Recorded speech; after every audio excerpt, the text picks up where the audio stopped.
Hoje é dia de análise da Arbitrum. Eu tô colocando esse dia exatamente no dia da listagem do token. Eu tô gravando às 8 da manhã, esse token começa a ser listado às 9 da manhã, você vai ver esse vídeo a partir de 3, 4 horas da tarde. Então é importante você saber desse tempo aqui. Em questão de valor, isso pode variar muito ao longo desse dia. Só que o mais importante que você vai aprender nesse vídeo é para que serve a Arbitrum, o que é a Arbitrum, faz sentido eu holdar esse token ou eu tenho só que aproveitar a festa, depois ir embora. Você vai entender tudo isso, aquela análise completona que você já conhece aqui. Se você não é inscrito no canal, esse é o momento. Vamos para a nossa análise. Antes de ir para a tela aqui, eu preciso que você preste muita atenção para você entender o que é Arbitrum, né? Arbitrum, ele é uma segunda camada da rede Ethereum. Aí, de novo, a gente volta para a segunda camada da rede Ethereum. A gente já falou da Polygon, já falou de outras segundas camadas. Só que a Arbitrum, ela tem alguns diferenciais e tem alguns pontos de atenção que a gente vai falar nesse vídeo. O objetivo da Arbitrum, o que a Arbitrum faz? Escalar a rede Ethereum. A Ethereum, ela tem um grande problema de escalabilidade. A EVM, ela não é escalável. A Ethereum hoje conta ali em torno de 20 a 30 transações por segundo, que serve, isso aí tem que atender todo o mercado da Ethereum. E aí o que acontece? Como 20 a 30 transações por segundo é muito pouco, imagina o mundo inteiro transacionando na Ethereum, só que ela só faz de 20 a 30 por segundo. Cara, inviável. Como isso é inviável, o que acontece? As pessoas começam a disputar por taxa. Quem paga mais é validado primeiro. E aí o que as taxas fazem? Disparam. A Arbitrum viu isso e falou assim, beleza, a gente precisa achar uma solução para isso. Qual é a solução que a gente vai achar? Um roll-up otimista, Optimism Roll-up. E aí você vai entender aqui que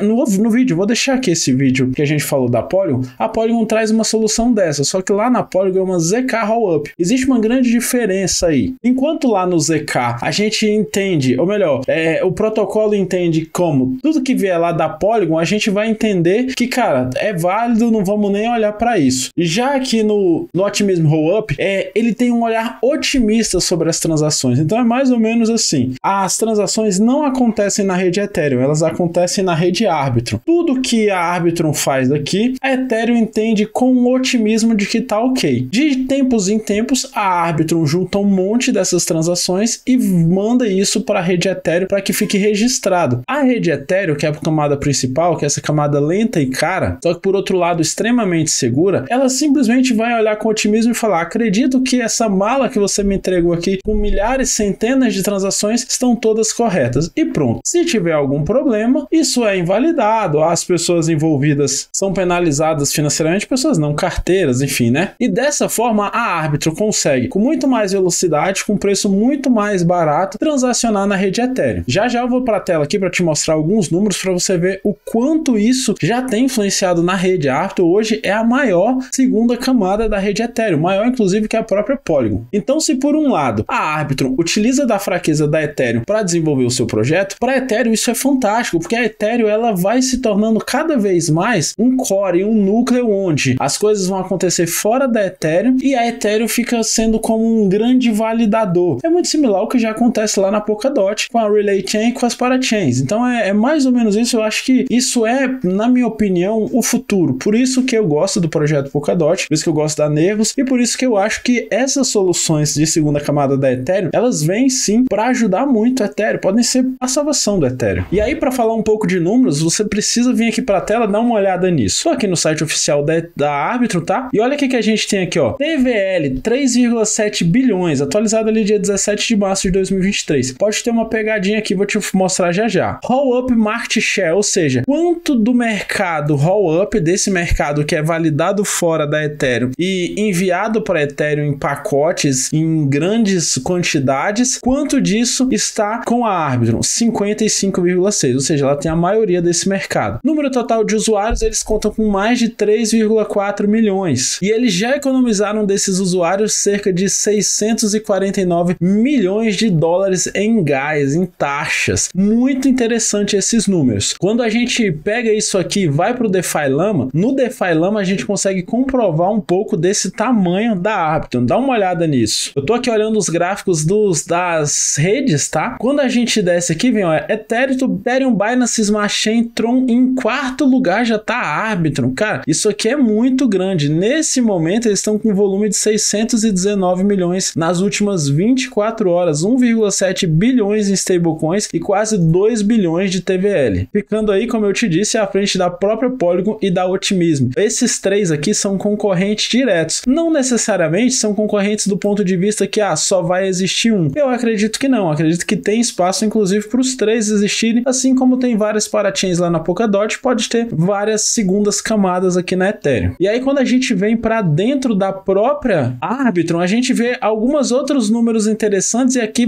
vou acender um alerta gigante para você. Olha só, ele TVL que a gente já viu ali de 1,99 bilhões, a mudança aqui pouquinho nas últimas 24 horas, mas a grande parcela aqui é da GMX. GMX é um projeto que, cara, bombou muito, tava muito hypado, ó, no último mês caiu um pouco aí, quase 10% do TVL dele dentro da Arbitrum, mas ainda é, poxa, quase 25%. Depois vem aí Uniswap V3, Radiant, SushiSwap, Camelot, a própria Arbitrum Exchange, enfim. Só que aí, na minha opinião, isso aqui pode estar carregado com uma situação que a gente poderia dizer que tem gente aqui que não vai ficar. Quando a gente compara as três, olha só, eu filtrei esse gráfico aqui para poder te mostrar ele. Deixa eu ver se eu consigo crescer a tela para ficar bem visual aqui para você. Dá uma olhada nesse gráfico aqui. Eu peguei sobre TVL, que está dentro de todo o mercado, e coloquei aqui só as três, Polygon, Arbitrum e Optimism. Olha só esse gráfico aqui. Repara que a Polygon foi lá em cima, tá? Lá em cima, assim, dominou, cara, tava 10-0, literalmente, beleza? Só tinha a Polygon naquele momento. Ela veio perdendo mercado, a Optimism veio ganhando mercado, a Arbitrum veio ganhando mercado, e nesse momento aqui, ó, nesse exato momento, ali mais ou menos, ó, de dezembro de 2022, isso aqui faz total sentido essa data, até agora, o que a gente vê é a Arbitrum liderando o mercado. Por que que tá acontecendo essa liderança da Arbitrum? E aí eu vou ainda filtrar mais um pouquinho, vou deixar só a Arbitrum aqui para você ver no gráfico. O que que acontece? Olha só o que que a Arbitrum fez nesse período. O que que acontece? Mais ou menos por aqui, ó, mais ou menos por aqui, a Arbitrum anunciou o airdrop dela. Volta aqui para mim. O que que significa isso? O que que a Arbitrum falou? Ó, vou lançar um token, até que ela não tinha token, até na verdade até nesse momento aqui ela ainda não tem token. Vou lançar um token. Todo mundo que interagir com a minha rede, que utilizar a minha rede de qualquer forma, que usar a DEX, que mandar fazer qualquer negociação dentro da Ethereum, utilizando aqui a Arbitrum, vai ganhar um pouquinho dos tokens. Aí ela criou as regras, criou todos os passos lá a seguir e falou, olha, tô monitorando a partir de agora e lá no dia 23 de março eu vou olhar quanto vocês merecem ganhar aí e vou distribuir 11, alguma coisinha que a gente vai ver aqui já de todo o meu supply em forma de airdrop. E aí, a partir daqui, volta para a tela aqui, olha, a partir daqui disparou o uso da Arbitrum. Por que que isso aqui pode ser um risco? Cara, que eles saíram ali de 1% mais ou menos, estão batendo 4% do mercado. Pode ser que após esse airdrop, esse valor aqui volte a despencar e procure essa estabilidade aqui que eles tinham lá, que é em cerca de 1% do mercado. Isso aqui faz com que a utilidade do token diminua ainda mais, porque ele tem um problema de utilidade. E aí quando a gente olha as outras, elas fizeram exatamente esse mesmo movimento. Foi lá em cima, voltou e caçou o seu local. A Optimism fazendo um processo semelhante, só que ela ainda está um pouco atrás da Polygon e da Arbitrum. Então isso aqui pode ser um ponto de atenção. Volta aqui agora para a gente falar um pouco sobre os produtos. Lembra que eu sempre gosto de olhar o produto que aquele projeto entrega? A gente já falou aqui da escalabilidade na rede Ethereum. Só que como essa escalabilidade? Porque existe Polygon, existe Optimism, existe uma série de sidechains, que é uma tecnologia, do meu ponto de vista, um pouco pior, porque dá mais problema lá na sidechain. Então a Arbitrum tem 3 produtos. O primeiro e mais conhecido, e esse que a gente falou até agora, Arbitrum One. Arbitrum One significa que ela é esse roll-up que eu te falei até agora, uma segunda camada que vai fazer tudo isso. Só que esse roll-up otimista, ele não fez frente ao ZK roll-up da Polygon, ele é mais lento. O ZK roll-up da Polygon é cerca de 100 vezes mais rápido. E aí o que eles fizeram? Criaram a Arbitrum Nova, que é também uma sidechain muito mais veloz, com uma nova tecnologia, muito focada na parte de games e DeFi principalmente, porque eles precisam dessa velocidade, precisam dessa taxa baixa, e tem ali como uma segunda camada. É como se fosse assim, Ethereum, Arbitrum One, Arbitrum no mesmo nível aqui, Arbitrum Nova. São 2 segundas camadas da Ethereum. Então é mais robustez pro próprio projeto. E agora eles estão permitindo que outros projetos criem dentro da Arbitrum. É importante aqui, eu acho que eu não falei isso nesse vídeo, a Arbitrum, ela permite não só transações, mas qualquer coisa complexa que rode rode na Ethereum, como dApps diversos, enfim, pode rodar na Arbitrum. E agora eles permitem uma terceira camada. Essa terceira camada chama Arbitrum Orbit. Ela permite que qualquer um crie uma blockchain que vai se ligar à Arbitrum, que a Arbitrum se liga à Ethereum. De novo, muito similar no modus operandi ali do que a gente vê na Polkadot. Relay Chain, Parachains, e dentro das Parachains podem existir novas coisas aqui, novas camadas. Como ponto de atenção aí sobre essas questões de segundas camadas, as segundas camadas elas nunca são tão seguras quanto a camada principal. Por isso que existem projetos, igual eu acabei de falar, Polkadot, Nervos, a própria Harmony, que elas trazem um formato de segunda camada, mas uma segunda camada nativa. Porque essa segunda camada, geralmente é aí que a gente vê o problema, nessas conexões. Outro ponto importante, em 2021 a Arbitrum ficou offline por alguns minutos, um pouco menos de uma hora. Isso fez com que, naquela época, alguns investidores deixassem de acreditar que ia dar certo, mas eles conseguiram reverter essa situação. Mas, provavelmente você veio nesse vídeo para saber, e aí, vale a pena eu investir? Não vale? Vamos dar aqui uma olhada, vamos voltar aqui para a tela, vamos olhar aqui sobre a tokenomia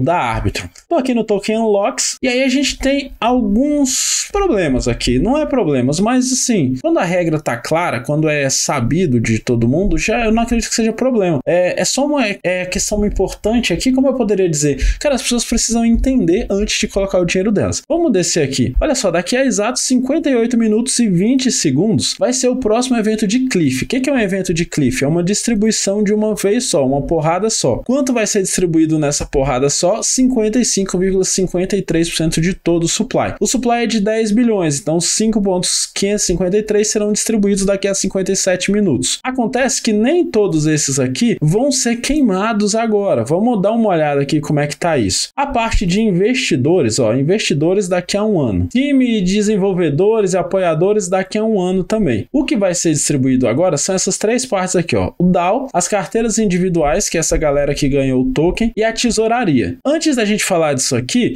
é interessante falar que a Arbitrum é desses projetos de segunda camada um dos mais descentralizados. Eles já entregam agora a primeira parte da descentralização, que é a criação da DAO. Isso do ponto de vista da descentralização é bom, mas do ponto de vista da tokenomia é ruim. Vou te explicar agora por quê. Esses 113 milhões de Arbitrum, eles entram em circulação agora. Isso aqui corresponde a 11,3% de todo o projeto. Ou seja, nesse momento, a gente pode ter o valor mais alto. 113 milhões de tokens serão distribuídos para o ecossistema rodar, funcionar, vamos dizer assim. Só que isso aqui não vai ser queimado agora. O que provavelmente a gente vai ver ser queimado agora é essa parte aqui, ó, Individual Wallets, que corresponde a 1,162 bilhões de tokens. Isso corresponde a 11,62% de todo o supply do token. O que isso me diz? Se só 11,62 vão entrar no mercado agora, a gente pode ter um preço mais alto. Não vai me surpreender se isso aqui bater 5 dólares, 10 dólares nesse primeiro momento. Só que, conforme esses outros percentuais aqui, esses 113 milhões entram em circulação, a própria DAO aqui com 4 bi entra em circulação, esse valor tende a cair. Sem falar que daqui a um ano começa as entregas do time e dos investidores. Serão divididos em 37 momentos. Cada um desses momentos, no caso do time aqui, serão 673 milhões do token ARB. No caso dos investidores, 438 milhões. Então,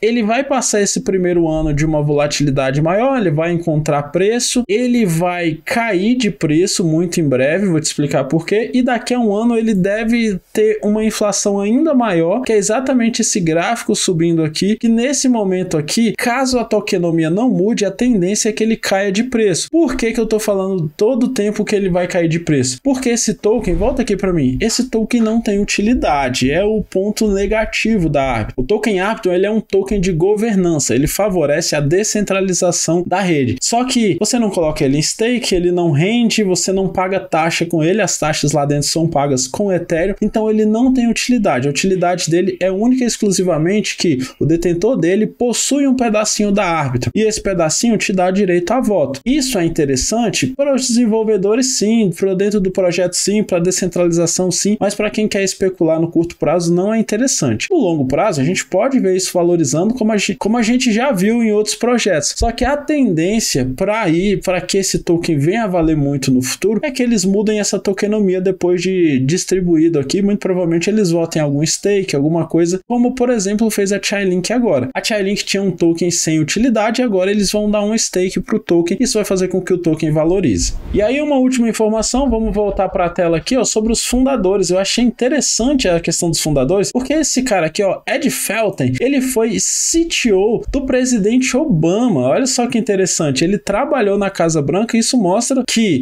talvez ele não saiba nada de cripto, que a gente não sabe exatamente o que ele fazia lá dentro, mas mostra que ele é uma pessoa altamente gabaritada e ele tem um conhecimento técnico muito grande em algum ponto. Não sei dizer qual ponto é esse, eu sei que ele é um conhecimento técnico, porque ele é um CTO, ou seja, um chefe de operações técnicas, e ele se juntou aqui com o Steve e com o Harry para estudar sobre Rollup. Olha só que interessante, eles começaram a estudar em Rollup em 2014 sobre essa tecnologia, antes mesmo da gente ouvir falar em Ethereum. Eles são doutores, já fizeram doutorado e, cara, isso mostra a capacidade que eles têm de desenvolver um bom projeto. Obviamente, não quer dizer nada, porque se amanhã ou depois eles acordarem lá e decidirem que, cara, cansei disso aqui, vou vender miçanga na praia, muito provavelmente o projeto vai cair bastante aí, porque perde ali o seu fundador, mas mostra que enquanto eles estiverem lá, são pessoas capacitadas para desenvolver o projeto. Minha opinião sobre o token: muito bom se você conseguiu ele no airdrop, aproveita esse momento, você vai ganhar um dinheiro, isso é certo. Você ainda não participa de airdrops, você está perdendo uma grande oportunidade. O airdrop é uma maneira do token se divulgar, trazer usuários, e a gente está o tempo todo lá no nosso grupo do WhatsApp, entregando airdrops, entregando alguma notícia interessante. Isso é gratuito, e dentro da escola de cripto a gente faz fácil aí uns 3, 4 airdrops por semana. Se você não está na escola de cripto, você está perdendo essa oportunidade. Então aproveite esse airdrop, mas sabendo que pós airdrop, pós essa euforia, a tendência desse token é cair, o valor é cair. Espero que você tenha gostado dessa análise. Qualquer dúvida é só comentar aí embaixo. Um abraço.